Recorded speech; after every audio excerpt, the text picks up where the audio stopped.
Hey guys, and welcome to this week's Whitedwarf reviews, and to be more exact, the Verminlord rules review part, Geek reviews, because that's the majority of what this is going to be about, because that is what the majority of this week's current issue of White Dwarf is about. Sorry, let me adjust that. Yeah, this week's White Dwarf, issue number 49, which technically is it came out last Saturday, but I've not been able to get it until last night because my store didn't get the delivery. So I'm trying to support my store. So yeah, basically, so I'm gonna go. Couldn't get it until then because UPS messed up.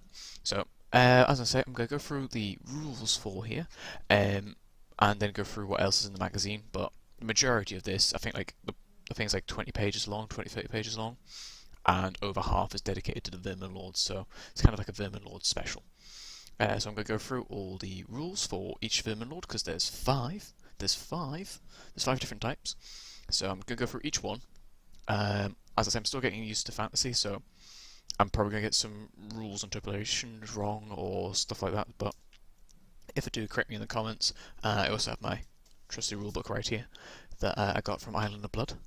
So yeah, I'm going to go through. So we're going to start off. We're going to start off with the first one. We're going to do the Verminlord the Deceivers.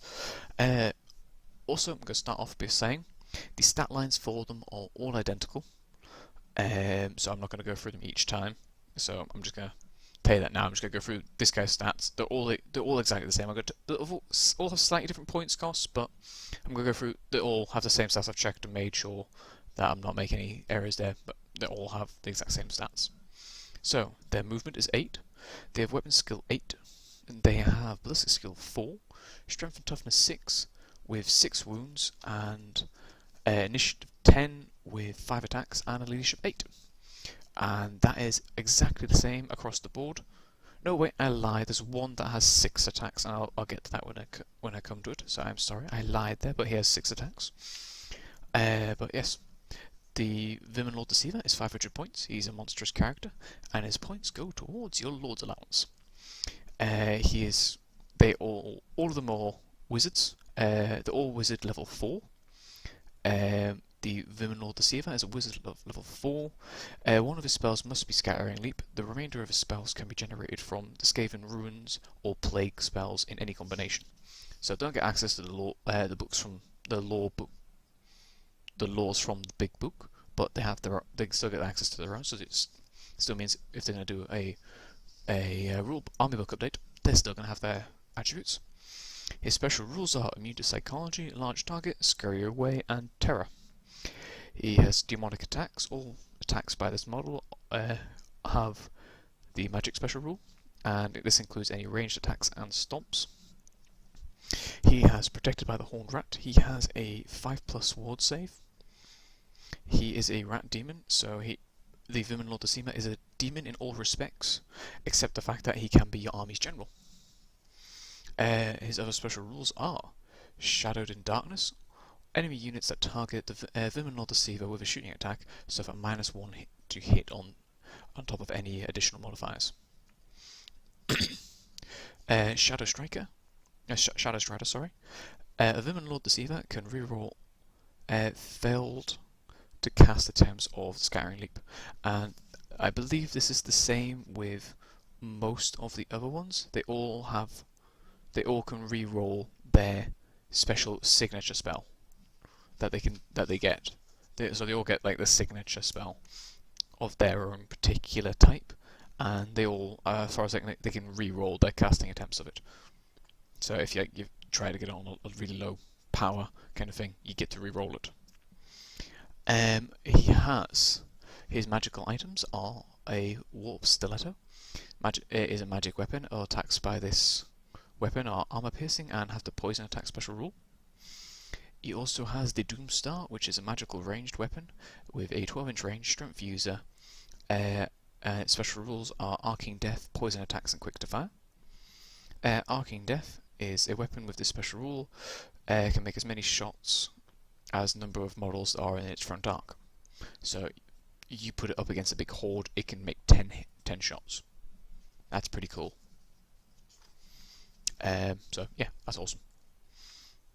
Okay, so now we're going to the Verminlord Corruptor. He again is exact same stat line as I mentioned before. He's 500 points. He is again counts towards your Lord allowance. He is a level 4 wizard. He must have one of his spells must be Plague.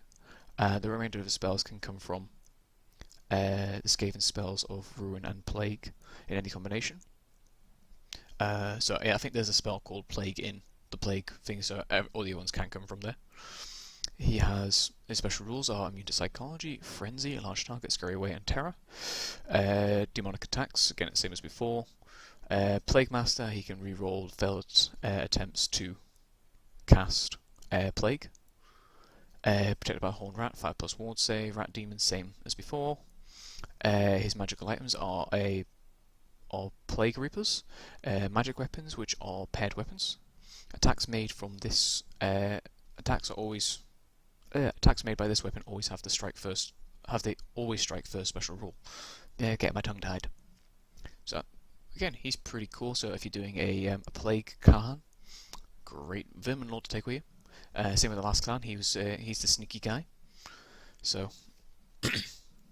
next one is the Verminlord Warbringer.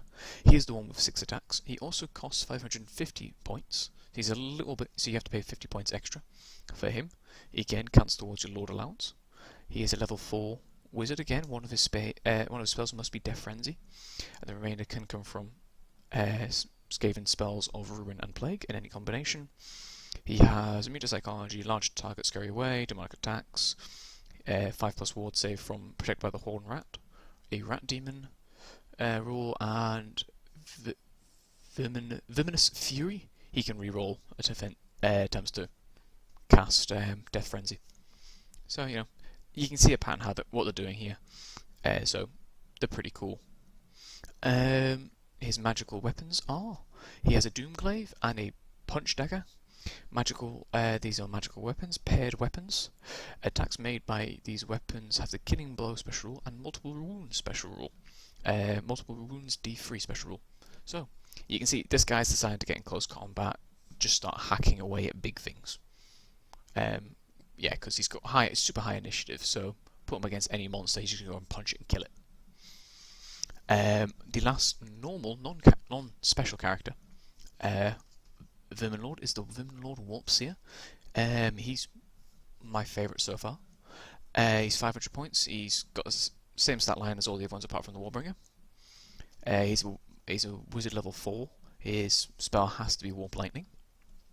But again, he can have any combination of any other spell. He's immune to psychology, large target, scary away, terror, demonic attacks, master of lightning, so he can reroll failed attempts to cast to cast warp lightning. Furthermore, he also counts as rolling a 6 when determining how many spells he can cast. Oh, that's pretty cool. Oh no, how many hits for the spell? Oh, that's pretty cool. Because he's Master of Lightning, he will always roll a 6, so you don't have to roll for it, so you're always going to get 6 hits with that. So that's pretty cool. Protected by the Horned Rat. So that's why I like him. He's pretty cool. I quite like the warp aspect of it, all the warp stone, warp seer, grey seers, and all that. I like that part of the Skavens, especially on bells because they're just hilariously random. But yeah, protected by Horned Rats, 5+ ward. He's a rat demon.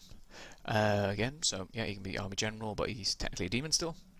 His magical weapons, he has a Doomglaive, so same as the other one, but it's only a magical weapon with attacks or multiple runes. So you kind of the punch dagger on that guy is the thing that gives you the killing blow. This thing, he just gets D3 multiple wounds. Still pretty cool. He also has the Scryry Orb. It's an enchanted item. The Warpseer, the Verminlord Warpseer has a +1 bonus to his ward save, so he technically has a 4+ ward save. And while he's carrying this item, once per game in the shooting phase, you may choose to throw the Scryry Orb. If you do so, the bonus to your ward save immediately stops. Throwing the Scryry Orb is by throwing a small blast template where the centre is within 12 inches of the Verminlord and within line of sight. Scatter the template d6. Models touched by the template must immediately pass an initiative test or be destroyed with no no no saves of any kind allowed, and remember that a 6 is always a failure. Lookout Sir works as normal. So, pretty cool. That's the one I like the most. He's fairly cheap. He's almost as expensive as my Grey Seer, sorry. So I may swap him out. So that's pretty cool. Then we have the last one, which is the character. Well, they're all they're all characters, but he's the special character. He is 650 points. Exact same stat line as all the other ones. He is a wizard level 4, but his spell that he gets is the Dreaded 13th. So the Dreaded 13th, if it is going to be changed or nerfed in the next edition, it's still going to be there, but probably just won't be as powerful.